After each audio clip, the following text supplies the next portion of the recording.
it was their safe, and it was their responsibility.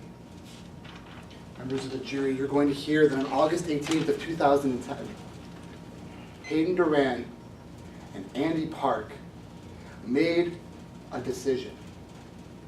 They made a decision to allow their children, two 11-year-olds, Sydney Park and Jesse Duran, to stay home alone in Andy Park's house. You're going to hear that Andy Park kept a gun in that house. And you're going to hear that when that decision was made, Andy Park knew something that Hayden Duran didn't. Andy Park was aware of the fact that her daughter knew about that gun, knew where it was, and knew just how to get it. Members of the jury, you're going to hear that that's exactly what happened. Sydney got the combination to the gun safe. She led Jesse to the safe.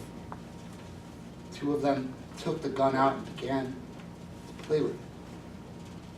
You're going to hear that that gun went off and killed Sydney. When Sydney tried to toss the gun to Jesse Duran, and Jesse Duran fumbled to catch that gun.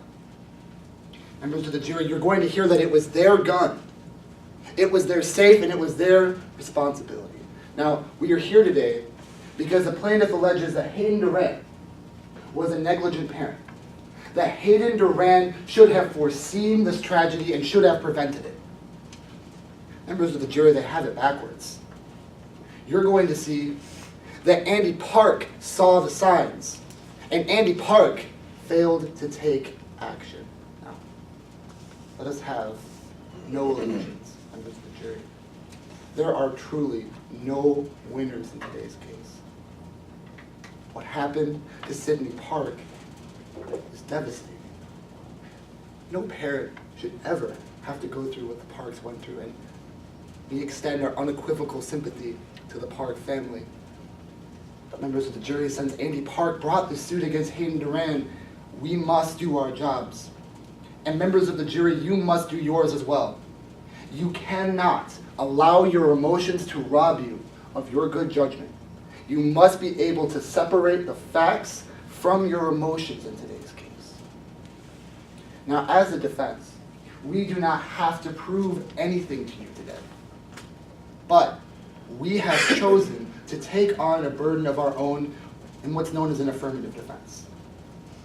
We will prove to you by a preponderance of the evidence that Andy Park failed to take the needed precautions to keep her daughter safe.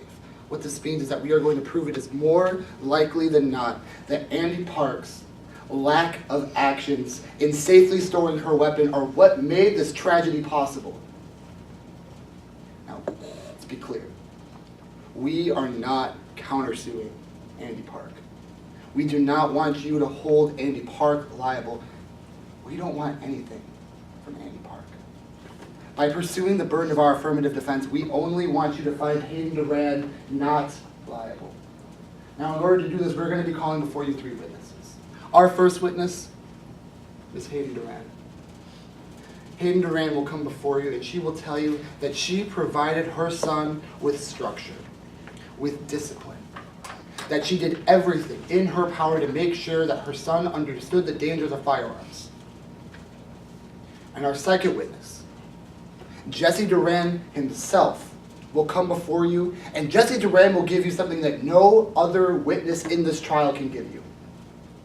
A first-hand account of what happened on August 18th, 2010. Jesse is going to tell you that Sydney Park knew exactly how to get the combination to that gun and knew right where to go to find the safe. Finally, our last witness, firearm safety expert Dr. Ash DeRosa, will come before you. And Dr. DeRosa will tell you that in more than one way, the manner in which the Park stored their gun was unsafe, that it created a risk to Sydney Park. Now, at the end of today's trial, my co-counsel, Mr. Mitchell Bild, will come before you, and he will take everything that you have heard in today's trial and he will tie it together. And you will see that it was their gun, it was their safe, and it was their responsibility.